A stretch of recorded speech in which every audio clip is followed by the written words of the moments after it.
আউশগ্রামের বেলারিতে জলমগ্ন অঙ্গনওয়াড়ি কেন্দ্র, ক্ষুব্ধ এলাকার বাসিন্দারা। অবিলম্বে বিকল্প রাস্তার দাবি করেছেন তারা। আউশগ্রামের বিল্লগ্রাম গ্রাম পঞ্চায়েতের বেলারি এলাকায় এই অঙ্গনওয়াড়ি কেন্দ্রটি অবস্থিত। কেন্দ্রটির নামা ৩২ আইসিডিএস কেন্দ্র। এই কেন্দ্রটি আগে একটি অন্য এলাকায় ছিল। যাতায়াত এবং অন্যান্য অসুবিধার কারণে স্থানান্তর করা হয় এটির।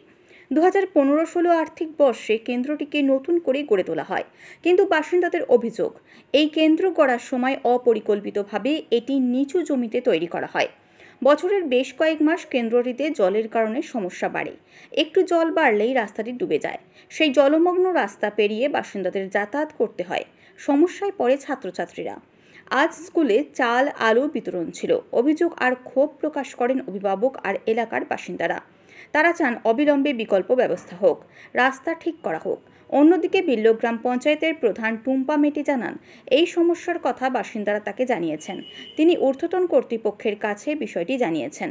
তো জল পেরিয়ে আসতে হচ্ছে, কষ্ট তো আছে এইদিকে, মানে এটা ভালো থাকলে বাচ্চারাও আসতে পাবে, পড়তে পাবে, এইসব তো।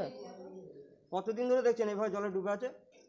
জল যখন থেকে হয় এই জলে বর্ষার সময় একদম পুরো ডুবেই থাকে, বর্ষার সময় ডুবেই থাকে, তারপরে শুকনোতে ভালো হয়ে থাকে। স্কুল বলছে রাস্তা নেই। না, রাস্তা তো নেই, এই তো দেখছেন এইভাবে আসতে হয়। হ্যাঁ। কে পড়া আপনার এখানে? আর পড়ায়নি, এখন বাচ্চা এখন ছোট, তো এখন মানে আপনার নাম আছে? হ্যাঁ হ্যাঁ আপনার বাচ্চা কাচ্চাদের হ্যাঁ এইভাবে আসতে হচ্ছে? হ্যাঁ। কতদিন ধরে দেখছেন এটা? এটা তো অনেক দিন থেকে, যখন থেকে স্কুল হয়েছে জল তো এরকমই হয়েই আসছে। আপনার নাম? আমার নাম সুশীলা সাহানি। স্কুলটা কি অবস্থায় আছে? স্কুল তো বর্ষা হলেই জল হলেই ডুবে যায়। যাতায়াতের রাস্তা তো কিছু আছে বলে আমি জানি না, আজ পর্যন্ত হয়ওনি কোনো রাস্তা। তা প্রশাসনের তরফে জানানো হয়েছে, কিন্তু কোনো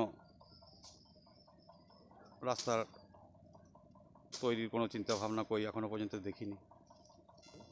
হ্যাঁ, স্কুলে টিউবওয়েল আছে, সে জলের তলাতেই থাকে, সে ব্যবহার করা যায় না। তাহলে এখন কিভাবে চলে? ওইভাবেই জলে জলে যাতায়াত। আপনার নাম? সাহেব দত্ত। এ কোন স্কুল আর কত নম্বর স্কুল? এটা 32 নম্বর অঙ্গনারী স্কুল। রেল স্টেশনের একটা আইসিডিএস কেন্দ্র আছে 32 নম্বর, সেটা জলে ডুবে আছে। এই বিষয়ে কি বলবেন, বা এই বিষয়ে কাউকে জানিয়েছেন? আইসিডিএসে যারা আছে সহায়ক বা হেল্পার, সহায়িকা হেল্পার যারা এসেছিলেন, দরখাস্ত দিয়ে গিয়েছিলেন বা আমাকে বলেছিলেন যে এটা একটু দেখুন। আমি যে ঠিক আছে দেখব। আমার যে হায়ার অথরিটি আছে ওনাকে আমি জানিয়েছি, ঠিক আছে। বা এই নিয়ে এখনও যখন ব্যবস্থা হলো না, তাহলে এরপরে দেখি কি ডিসিশন নেওয়া যায়, সেটা এখন দেখছি। ইভেন একটা যেখানে কলের টিউবওয়েল আছে, সেই কলের টিউবওয়েলটাও বাচ্চা কাচ্চারা জল খেতে পারছে না, ওই সেই জলেই ডুবে আছে। ওটা মানে কি জল পাম্প করলে জল বেরোচ্ছে তো?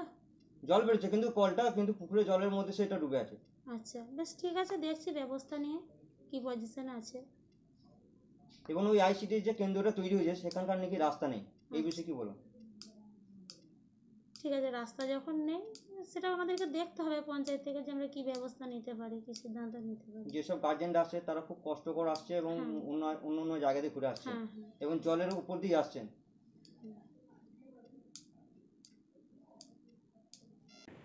আব্বাস আলী ও আমজাদ আলীর রিপোর্ট, পূর্ব বর্ধমান।